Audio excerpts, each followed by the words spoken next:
Although most of us here in the US are familiar with the sci-fi horror classics like the Alien and Predator franchises, or newer ones like the Cloverfield Universe, many other countries produce excellent sci-fi thrillers and horror films with a different perspective and cultural spin.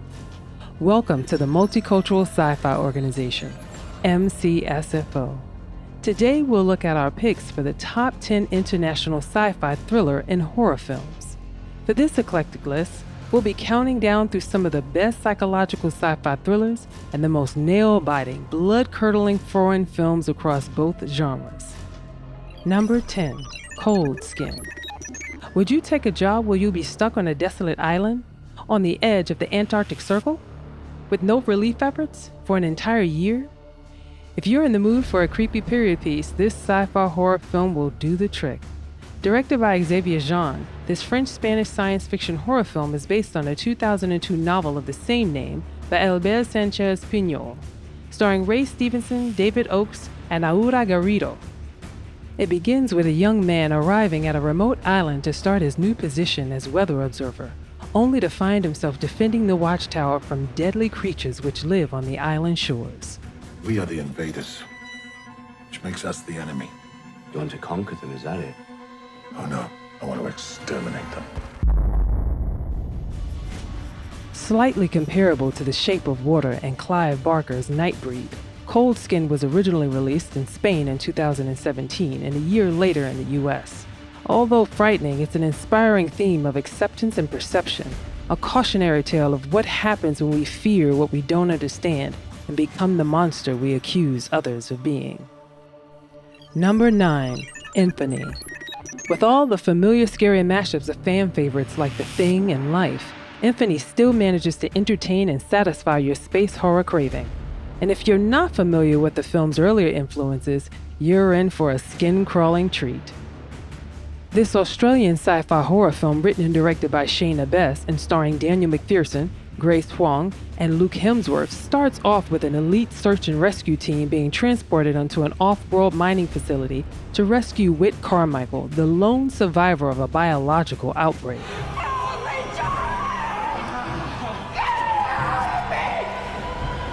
For a simple, fun, and scary ride into familiar space horror territory, this Aussie-made sci-fi thriller delivers. Number 8, #Alive. Isolated at home due to a highly infectious disease, spreading rapidly to many people right outside your door. Sounds familiar? #Alive is South Korean filmmaker Cho Il-ha-young, also known as Il-cho, directorial debut. It's based on the 2019 script Alone by Matt Naylor, who co-adapted the script with Cho. The film stars Yoo Ah-in and Park Shin-hye, and like most zombie films, the infected flesh-eating monsters become a backdrop to other themes. #Alive revolves around a teen who is forced to isolate in his apartment, but finds hope and solace in a new companion as they fight for their survival. The timing and success of this film says a lot about us. Released in South Korea on June 24, 2020, during the height of COVID-19, over 1 million theatergoers were eager to trade their real-life pandemic experience for a familiar and safer zombie apocalypse. Following the success of Train to Busan, #Alive surpassed 1 million moviegoers within the first 5 days of its release and was number 1 worldwide in the first 2 days on Netflix. Other films like Contagion and Outbreak were the most streamed movies during the early part of the COVID lockdown. Whether it's for research on how to survive a pandemic or just desperate to see a resolution in a Hollywood ending, these pandemic-themed movies aren't going anywhere anytime soon. Number 7, Cargo. With yet another zombie flick on our list, this genre is headed for world domination. The globe-trotting deadheads got their passport stamped a few years ago in Australia with Cargo. Australia's first Netflix original feature film, Cargo, was directed by Ben Howling and Yonda Rimke, who also wrote the screenplay, which is based on the 2013 short film of the same name. Starring Martin Freeman, Simone Landers, and little Marley Jane McPherson Dobbs, Freeman's character Andy is stranded in the midst of a zombie apocalypse and sets in motion an unlikely plan to protect his infant daughter. Howling and Rimke created a character-driven take on the overdone genre, spotlighting Aboriginal talent with a subtle commentary on the plight and struggles of the Aboriginal people of Australia. First-time actress Simone Landers, who plays Toomey, is from Newcastle in New South Wales, Australia, but had not spent a lot of time with Australian Indigenous communities, but connecting with Natasha Wanganeen and Bruce Carter, who plays her parents, was a special part of the experience. In an interview, Landers said the virals are symbolic of the Western pollution. The film promotes the Indigenous respect for the land, and she's proud to be a part of that. They're poisoning this land, you know?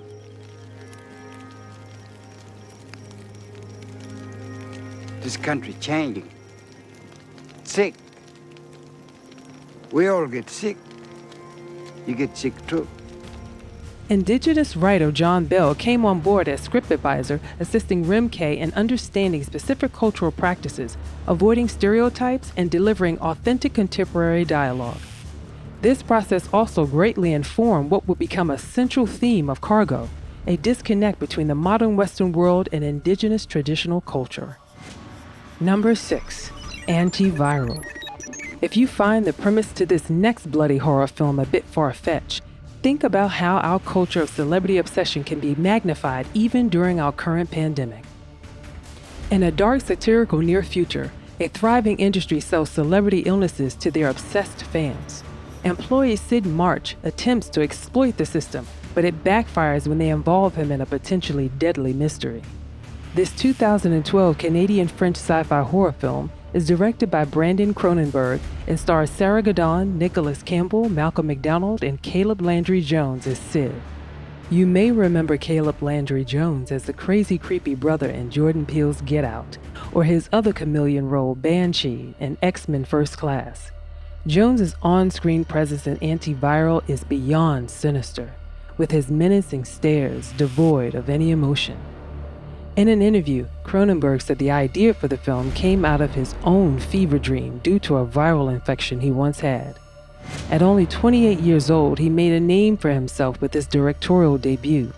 But it's no surprise since his father is the famous director David Paul Cronenberg, aka the Baron of Blood, best known for classics like The Fly, The Dead Zone, and Existence. Guess it's safe to say sci-fi horror is in a Cronenberg's blood. Number 5. High Life. Fans of mind-bending art house films will love this one. High Life is its own hue in a galaxy of colors, providing a psychological, erotic sci-fi horror experience. Directed by Claire Denis and written by Jean-Paul Fargeau and Denis, this 2018 French sci-fi horror film takes a more philosophical approach to the genre. On the surface, High Life is a story about a father and his daughter struggling to survive in deep space where they live in isolation.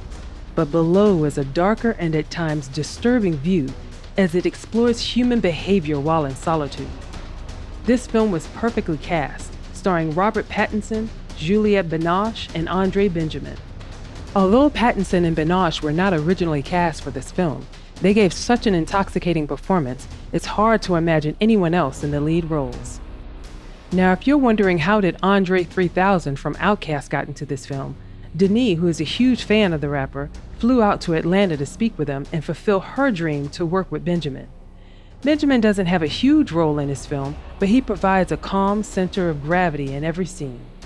Claire Denis, now 72 years old, has long been one of the world's greatest narrative filmmakers. Her work has dealt with themes of colonial and post-colonial West Africa, as well as issues from modern France, and continues to influence European cinematic identity. High Life is her first English-language feature film. Number 4. Train to Busan. Reanimating dormant zombie fans all over the world, Train to Busan was the first Korean film to break the audience record of over 10 million theatergoers in 2016. Directed by Yoon Sang-ho and starring Rong Yu, Jung Yoo-mi, Kim Soo-han, and Man Dun-suk, this instant horror classic follows passengers trapped on a train from Seoul to Busan as a zombie virus spreads through South Korea. Told through the eyes of a 10-year-old Soo-han, this action-packed film critiques the South Korean social hierarchy with its commentary on social responsibility. And although Soo-han's father Suk-yu starts out as a self-centered workaholic and absentee father, he grows to understand his social responsibility and works to help others. And if a train full of selfish, wealthy people showing a blatant disregard for the poor and working class sounds familiar, it should, as fellow South Korean director Bong Joon-ho tackle the same issues in Snowpiercer, which also takes place on a train. And in case you haven't heard, the follow-up to Train to Busan is already here. Although it's in the same universe, Peninsula is a follow-up and not a sequel to the storyline in Train to Busan. It's already dominating the box office, and it's in the running for the Oscar nomination in 2021. Peninsula is now available for streaming. Number 3. Time crimes. Time travel films aren't always thought of as scary, but this well-crafted low-budget Spanish sci-fi thriller is very unassuming, so don't let your guard down on this one. Time Crimes is a 2007 sci-fi thriller written, directed, and starring Nacho Vigalondo. The film also stars Cara Elhalde as Hector, a man who unwittingly becomes part of a time loop and must stop his other selves from continuing to exist. It is an unforgettably compelling film that deeply contemplates the human soul, our deepest and darkest motivation for things, and how the line between good and evil is nearly non-existent. It's also a reminder of how easy it is to get caught in a loop of bad decisions. Vigalondo gets inside your head, leaving you disoriented, all without any special effects, which is just about unheard of nowadays. With an impressive 7 out of 10 rating and almost 10 years old, Time Crimes is still an intense and cerebral ride right to the very end. Number 2. Pandora. Like a lot of sci-fi films, Pandora was unfairly overlooked during its release in 2009, but it later became a Lovecraftian cult classic and will still have you sleeping with all the lights on. Directed by Christian Albert, this dark British-German sci-fi horror film is based on a script by screenwriter Travis Malloy. Starring Dennis Quaid, Ben Foster, and Cam Gigandet, 2 crew members of a spaceship wake up from hypersleep to discover that all their colleagues are missing. Despite this, it appears they are not alone. Ben Foster was Albert's first choice for the young lead, but almost lost him to production delays. During the shoot, Ben Foster insisted on eating live insects instead of using special effects or dead ones. Albert also brought his own daughter, Aja Luna Maman, to play the creepy little child hunter. Before we share our top pick, take a look at some honorable mentions.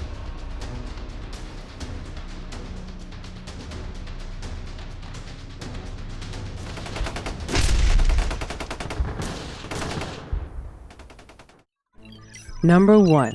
Sputnik. Somehow, with all the American sci-fi thriller influences, this Russian alien film still manages to get under the skin of even the most desensitized sci-fi fan. So if you're looking for a smart, intense retro space thriller, director Igor Abramenko has just the thing. This film stars Oksana Akinshina, a young doctor who is recruited by the military to assess a lone survivor of a mysterious space accident, but quickly discovers he didn't return alone. Alongside Akinshina, the film's cast includes Pyotr Fedorov and Fedor Bondarchuk. For his feature directorial debut, Abramenko shows that he's an obvious student of Ridley Scott, but adds an extra layer of creepiness to some old classics and engaging a new generation of sci-fi horror fans. And although the pandemic spoiled its world premiere at Tribeca Film Festival and Russian theater release this past spring, Sputnik is going strong with video-on-demand platforms, receiving an 88% Rotten Tomato rating. What do you think of our list? Do you agree? What makes your list of international sci-fi thriller and horror films? For more videos on some of the greatest top 10 lists in the world of science fiction, be sure to subscribe to MCSFO and turn on all notification alerts.